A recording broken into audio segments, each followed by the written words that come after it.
security officer here at Children's Hospital. There's more to me than just a uniform.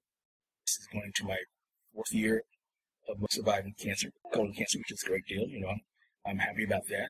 And so I'm hoping that people realize that every day is blessed, no matter what you do. Pay it forward. Let everybody know how you feel. Whereas I started off actually with Children's as a parent.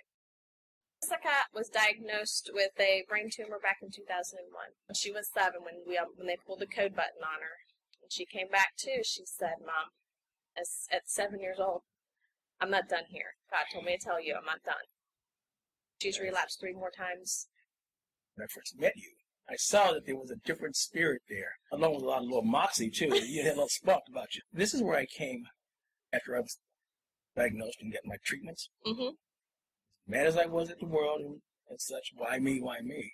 Mm-hmm. I realized that coming here after my treatments grounded me, made me realize that this is all these children know.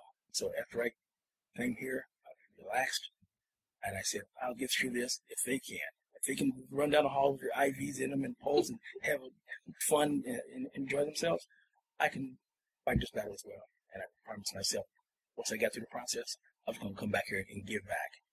I know one day, probably with the expressions, he's like, "What's the matter?" I started talking, all of a sudden, me talking about Jessica made him come out with his cancer, and then it just, all of a sudden, the bond happened, and we just kind of kept in touch after that. He always asks if I see him. I always walk the same route every time when I go to my car. I want to thank you for being a kindred spirit. Oh, likewise. I like having somebody to talk to. You keep me up with your end, and I keep you up on mine. There you go. Good support. Today is always a better day than yesterday.